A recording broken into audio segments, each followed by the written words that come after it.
everyone. We have now confirmed that my mic is not working. Oh, this is Anuja's. So while we try and get a replacement mic, welcome to the session. Um, so very quickly to set context, I think all the panelists have been introduced, so we'll jump right into it. Hello, check, check. Technology has played a huge role in terms of how we live our lives today, right? Especially with, mobiles playing such a critical, sort of becoming a critical part of our lives, how we eat, how we shop, how we travel. It's encompassed pretty much every aspect of our life.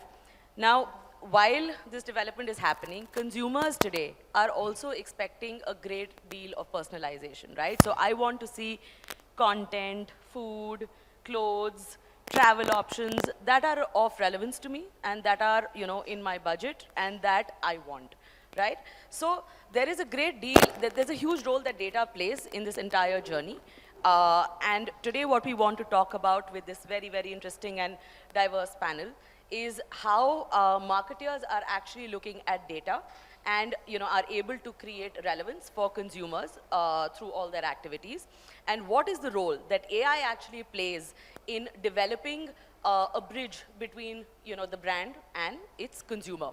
So very quickly with that, Anuja, let's sort of start with you, right? So consumers spend 4.5, 5 hours on their phone, right? And about half of that or more is spent watching. Sorry about that, folks. So, to recap, consumers spend about 4.5, 5 hours on their devices. Correct. And more than half of that time is spent watching content on different OTT platforms, right? So while that's a golden opportunity, ensuring that you are able to drive discovery for the right content for the right user is a big task. How are you sort of, undertaking that journey? So, yeah, I think perfect industry to start with. I think everyone here is definitely an OTT consumer. And like you said, we are in the business of giving joy to our consumers. And that means we have an extremely, extremely demanding consumer. My consumer today expects that I know he or she very, very well. And when they demand personalization, it's not just about curating the right content, but it's also about the way the app looks, the notifications that they should receive, the new content recommendations that they should get, the way the app should, speak to them through email, through the app itself, outside the app. So it's an extremely, extremely demanding consumer. And for that, the kind of data that is needed is extremely, extremely, evolving every day. And personalization for the industry, OTTs, if done right, leads to better engagement. And a better engagement will lead to a more loyal consumer. You're just moving up the funnel from loyalty to advocacy eventually. And that brand love eventually will translate to them picking one app over the other. Like you said, out of the 4-5 hours that they spend and the 2 they spend on content, only 90 seconds are spent in looking at a particular OTT. If I don't find what I like, I just switch to something else. So it's a hyper-competitive world. And when you are building the algo to personalize, I think people have gone about it different ways. When it comes to us, we are a regional app. We are a niche app. We have legacy Bollywood content and Gujarati content. And therefore, what we have done is to, given the scale that we have actually used Amazon and Amazon Personalize to start building that algo for personalization on Shemaroo. And it has helped us sort of improve engagement and retention rates. And in the sector that we are, which is OTTs, actually the cost of getting new consumers is becoming increasingly higher, which is probably true of a lot of other sectors too. And hence, actually, retention and personalization becomes the business strategy, not a cool additional thing to do. The idea is that this will get me better retention, better eyeballs, better engagement, and therefore better business metrics. Thanks. Thanks, Anuja. That was very helpful.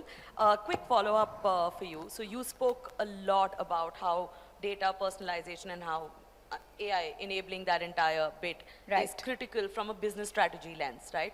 Are you experimenting at all with AI as far as consumer engagement or marketing or innovation is concerned? Oh, absolutely.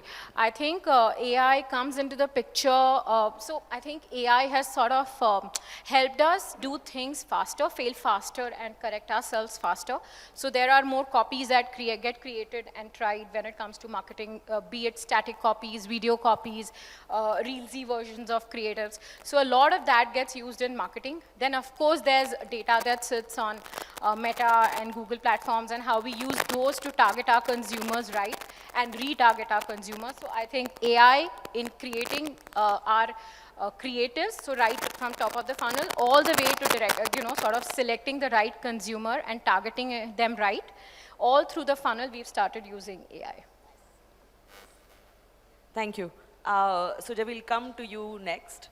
So L'Oreal brand campaigns are exceptionally impactful, right? There is a very clear sort of value proposition that gets established.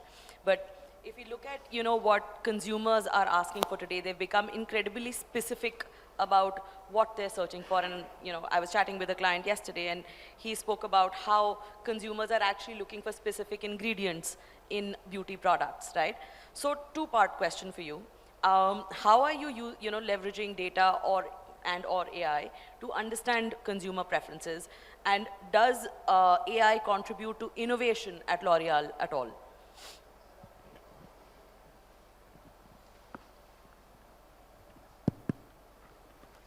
Thanks for the question. First of all, thank you so much for praising our campaigns because, yeah, there is a lot of hard work which goes behind that. So I'll take it as a compliment. But I'll probably take a step back and try to address this from the point of view of a consumer. When I'm saying consumer, like all of us. And all of us as human beings. And the one thing which is very intrinsic to our behavior is that everybody has got a different choice, preferences, right from the things we eat, things we wear, the way we want to look. And that is what the inherent human need is all about, that personalization or an individual's preferences. And as we come back to the entire marketing domain, as marketer, it is also our job to probably give those experiences to consumers, our end users, in a slightly differentiated way. And that is where I think probably AI and data plays a role. If we go back some 5-6 years back, or maybe a little far, that is when probably as an organization we started acknowledging very, very closely about the importance of data, and at the same point of time how we can probably give those differentiated experiences to the consumer. So right from every touch point, whether it is a D2C website, whether it is any of our communication, whether it is any of our search results, we use data to give that differentiated experience. So everything starts with that data. So data is the fuel which we kind of use, and probably AI is the engine, if I have to put in there, because the more signals, the better signals we can capture. We leverage and utilize that right from creating probably the best-in-class product to the best-in-class communication, which you kind of appreciated at the start of this conversation. And when it comes to experiences, that is where we are also leveraging AI. When I'm saying experiences, these are all tech-led experiences, augmented reality experiences. So you can go to the website, look at a virtual try-on, can select the best shade of lipstick, or you can select the best shade for your hair color. All these are kind of experiences which we have tried to put in, and data and AI has played a key role because these are very, very personal to a beauty consumer. And before taking that final call on the shade or the color, if technology can probably provide some kind of assistance, that is where we are trying to build a better experience for the consumer. So it's been an ongoing journey for us, whether it is in terms of product development, whether it is in terms of giving those consumer experiences. Yeah.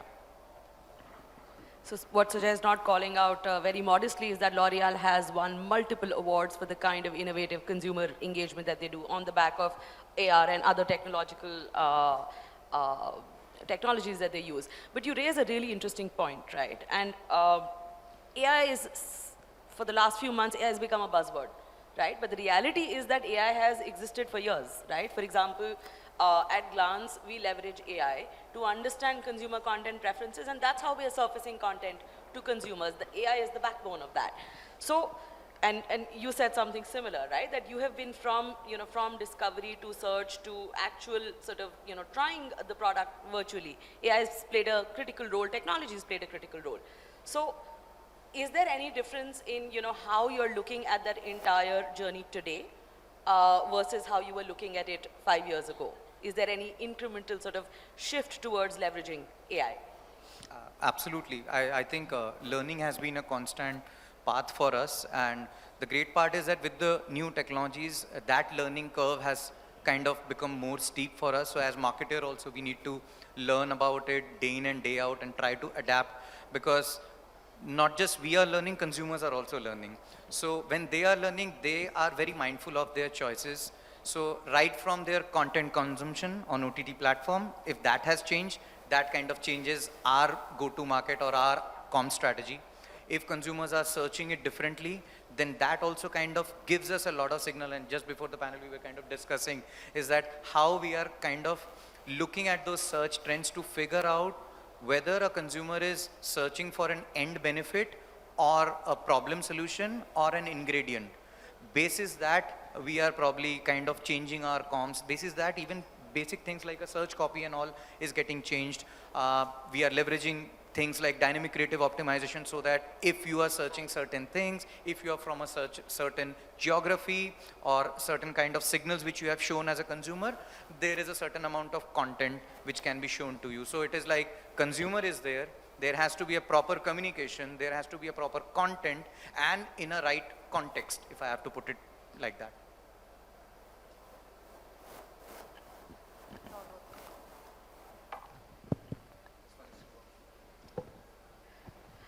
I'm the lady who kills the mics today.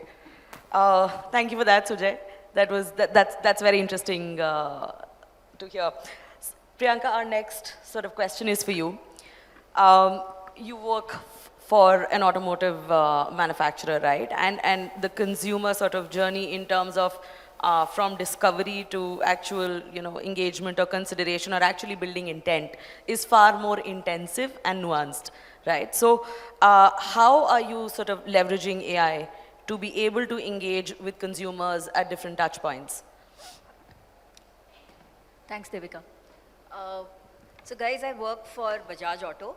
So while the name Bajaj Auto is a single brand, I work for about 5 brands, which are fairly exciting ones, right from your Triumph, which is the new bike that has been launched, to KTM, to the electric two-wheeler vehicle, which is Chetak. So we have, and the Bajaj Auto, which is about 80% market share, more than 80% market share, and seen in every city. So we have different consumer journeys when it comes to every single brand. Time may not permit for me to actually talk about it. So what I will tell you guys is how, what is the master strategy that we use across. So there is hunting and then there is farming. So in hunting, basically we utilize different strategies to bring the consumer in, and then there is farming, where we utilize different strategies to sell the product. And then there is a third stage, which is very critical for automobile, because the ownership timeline for an automobile is very high. So I'm going to break them into parts. In the first phase, while I head digital marketing, there is a lot of online and offline work that we do via digital, because bike as a product is something where in the end a person has to touch and feel before he buys. I may not say that same for two-wheelers, but two-wheeler electrics, because people are still buying it out of Amazon, and there's an Amazon sale happening in 2 days and you can go and buy it there. But for everything else, people do walk into the showroom. So what we do to start off with is, where should the showroom be? So we are doing predictive modeling at that stage itself, where we've taken about over 100 parameters to decide where should be the next showroom, so that I have the right amount of audiences who are walking in. Now this is a culmination of all the searches that happen online, what is the competition landscape, and what is the potential of that market. So this is point number 1, where we are utilizing AI, and now we are able to utilize it even more. So this used to happen traditionally, but with AI coming in, I think the cycle has reduced in terms of timeline and the amount of data that can be crunched. Maybe earlier we were using 5 or 6 parameters, today we can use over 100 parameters. That is how AI has brought in the first part of it. Second part, which my friends have already spoken, is how do I identify the consumer? So you have your Meta and Google, which have their AI engine running for the last 20 years, okay, and they are just getting better with time. And we are riding on their race. With Bajaj Auto, since we are a legacy brand and we have a lot of consumer insights, we have a much sharper data to go in as custom audiences or as lookalike audiences on Meta platform. So that is the second part of AI that we use in. The third part of AI is once I have got the person inside as a lead into my lead management system, we utilize AI to then capture signals of everything that he is doing in the online space and also in the offline space. I'll come to how we do it in the offline space. But in the online space, what is he searching for? How has he interacted with my social media? What is he doing on my website? Okay, a small example, if he is on my Triumph website and he's looking at certain, he's using the configurator and he's configured his bike in a certain way. This information is passed on to my showroom executive where he's going to visit. So that when the person actually visits the showroom, the executive has a sharper understanding of what the customer actually looks for. So the selling cycle becomes easier and more contextual and in loosely used word, personalized to what the person is come to buy in. So this is one of the examples. After that, the other signals that we pass on before the person actually goes onto the showroom is to our call center. We have our call center interacting a lot with all these customers because we have lakhs and lakhs of people inquiring. I cannot have all of them going to the showroom. So at the call center, we are making call center intelligent by sending in all these signals, and this is possible because of AI as we utilize over here. At the call center, there's another AI engine where we do predictive modeling for the call center executives to know whom should they call first.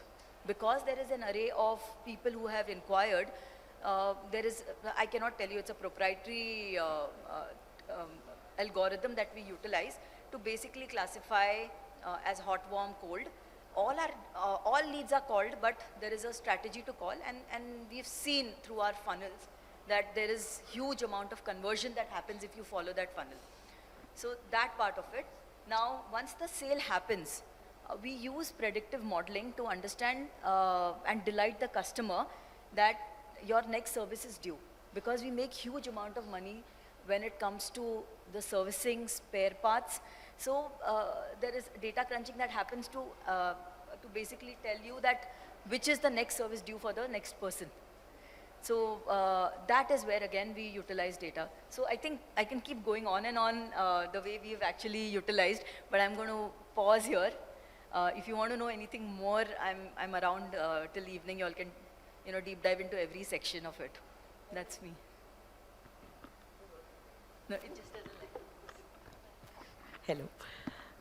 Sorry, I picked up the wrong mic. That is an exceptionally detailed response, right? And it's really interesting to sort of hear what you're talking about because you have covered the what, the why, the where, and the how. And I mean, AI is so deeply entrenched, not just in terms of, identifying relevant audiences and then sort of, how are you engaging with them, but starting from the basics of the business, right? Like, where is our showroom being set up?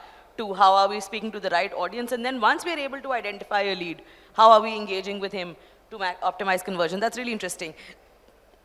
Excuse me. Quick follow-up for you. Are you leveraging AI at all as far as content creation or engagement is concerned? Absolutely. So we run an extensive, what do you call that? Sentiment analysis. Yeah, sorry, I was just looking for that. So we monitor sentiments. So we recently launched NS400Z, which is the latest bike on the road. I'll take this as an example. So we are continuously monitoring every day what are the sentiments that are coming across, and we are creating content either with content creators to answer those queries. So we are utilizing it on a daily basis to cater what goes out, because today the audience doesn't want a brand advertising when it comes to at least two-wheeler, because everybody knows that, you know, there is a Bajaj Pulsar as a brand is there. Everybody knows it, and I don't think I need to build equity there. But I have to answer the question because, like my friend mentioned, consumers are very intelligent and they research. So now they have technical questions. So we answer that. That's how we create content. Thank you. That was a very, very exhaustive answer. Thank you for that. Sairam, if we can come to you next.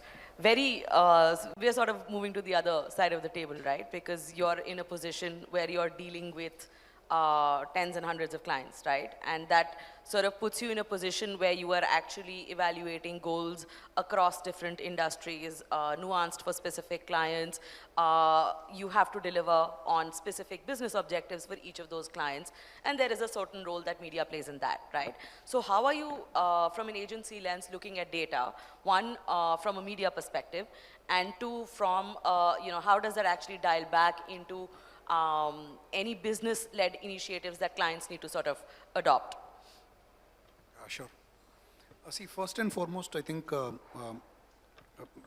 I don't really need to talk much on why personalization is important, because I believe the room is converted. The question is not why personalization.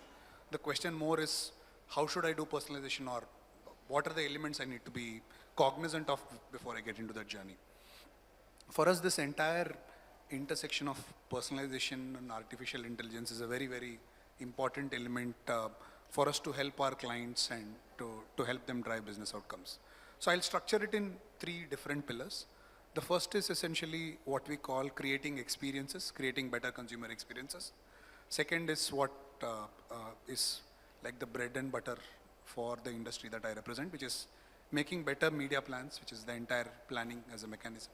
And the third, with the advent of AI becoming much more superior than compared to what it was 6 years, 7 years ago, the third pillar is essentially how do you use AI for better optimization.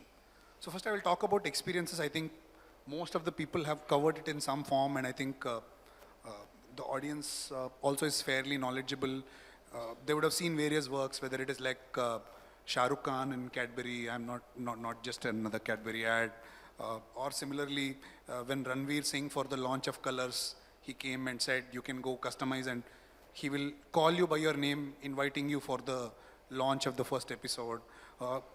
L'Oreal, again, a great example of, they created an experience, we worked closely with them and created an experience where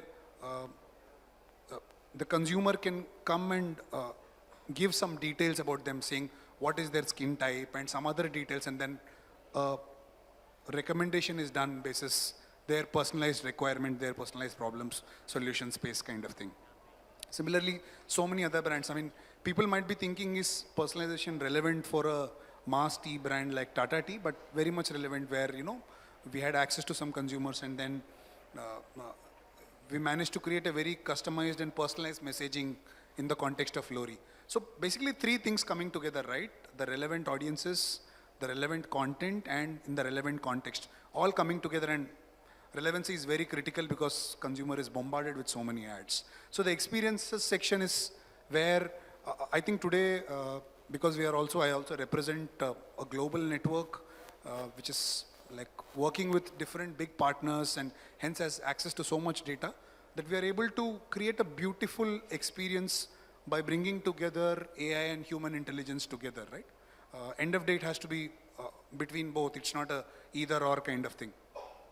So today we have a technology whereby the generative AI creates a creative, and let's say it's an automobile brand and you go and tell that I want, this is my objective, and then the generative AI creates a creative. You also go and give it feedback saying that, you know what, I want to understand if it's a Christmas setting, then what are the changes you do? Can you like change the color of the car? Can you make the background into a snowy kind of background, which is more relevant to Christmas? And imagine that translating into a Diwali kind of context. So the possibilities are immense, right? From an experience creating perspective basis, some of the proprietary tools we have, and also basis some of the things which are there in the open internet. I'd like to spend some time on the second piece, which is like the hard-working plan. I mean, the planner in me suddenly comes alive Because that's what when I joined the organization where I work in, it was told, deliver a good plan. This is not something that many people will see, but this adds business results, right? So today, basis the data partnerships that we have done, we are able to get some of these audiences into a planning tool. Like just to give you a use case, let's say for example, there is a retail client who wants to drive a certain kind of footfall, right? You know that this retail client is available in so-and-so pin code, so basis which you are able to identify the relevant audiences for them and then deploy different kinds of touch points, whether it is like a digital OH or a programmatic or a display or a video and so on and so forth, right? And all of this, you already know that this is the kind of audience. And to build more value into this, you already know that this is the kind of buying audience because we have models where we are able to identify consumers who are buying a similar ticket size value. And basis the propensity modeling which is working in the back end, you're able to also say that within these kind of audiences, these zip codes have a higher chances to purchase. And all this sort of make this proprietary planning tool, which we call Growth Planner, an extremely utility-led and a growth-led kind of planning tool that is available. And coming then to the third use case, right? You do all of this, but what good is it if you can't like really optimize and scale it and make it large? Because it's no good if you reach to only few hundreds, but you want to reach thousands and millions, which is within the defined audience that you define for. So we have a very interesting AI which works on bid optimizing, and that works on a very simple logic of there is a manual line item, and the AI sort of clones it and creates an intelligent line item. And then it also has the capability to sort of look at various vectors. Like I'll give you a very interesting example. Like all of us know that there are certain platforms which are more higher in CPM compared to some others.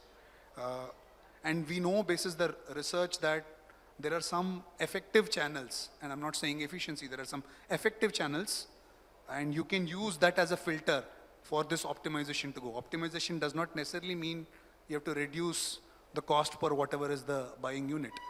And because we knew from the researches that we have done, we were able to hard code in that and hence make this optimization far more robust. So like the way I mentioned, the way we look at it is we look at it at three things. How can we make it for creating better consumer experiences?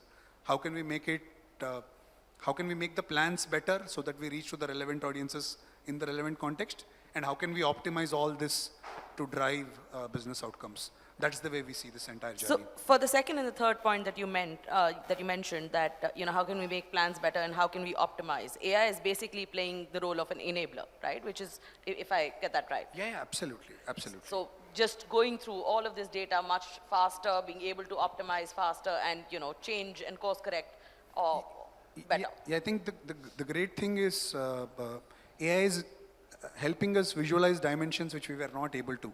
Like imagine if there is a programmatic planner, he has to go and make changes in the campaign setup on a daily basis. At max, he might be able to do 18 changes, 19 changes. AI can easily do a 10x changes.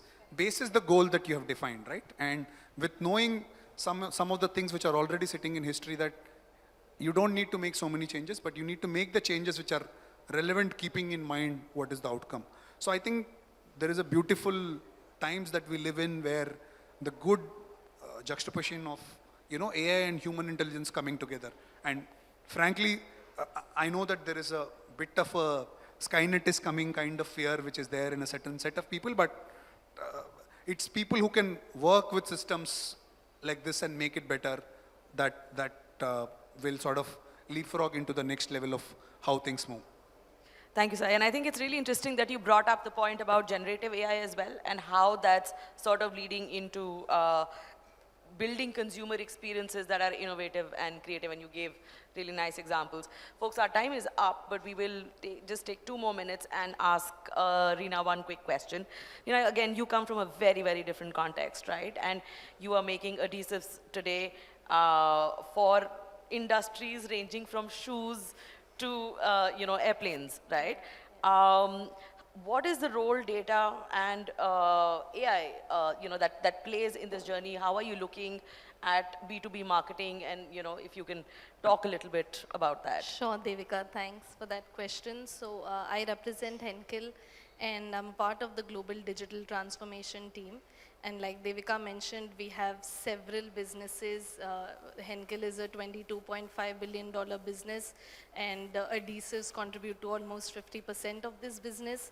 And like she mentioned, within adhesives also, there are adhesives that cater to automotives, adhesives that cater to packaging, then adhesives that cater to consumer and lifestyle. So when you have such a broad and diverse audience that you have to look after, right? Me and my team try and find out ways in which how we can support these different strategic business units within the organization with the right digital demand generation strategy, as well as how can we engage consumers across the journey that they have in their entire purchase cycle. So these are the two key avenues where we utilize a lot of data related strategies, try and find out which AI tools work best for us. Just to name a few, I've tried working with Facebook Advantage Plus for the creative content aspects, because every industry within itself, if you take, say for example, an automotive industry, within that a design engineer, the way you speak to him will be very different as to how you speak to a maintenance engineer or how you speak to a plant manager or a production engineer. So within a specific industry also, you have different audiences, and for any B2B industry, if you see, there are several researches that say that there are at least 6 decision makers. So it's not at all easy to convince somebody, like, it's not about selling a soap and shampoo is what we say to our agencies. It's really difficult. It's really difficult to speak to these audiences and convince them, and that's where we have to understand these 6 key stakeholders, identify their roles in decision making, communicate different messaging to them, and that's where we really deep dive into consumer research, account-based marketing research.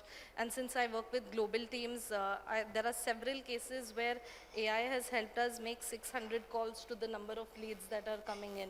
So like 3 AI bots can make 600 calls per day. So that's the kind of ease at which we can operate due to the integration of data, creativity, and technology. So this is the magic that we do at Henkel. So yeah, that's. Thank you for sharing that, Reena. That's so interesting. And with that, ladies and gentlemen, we must finish because we are way over time. Thank you so much.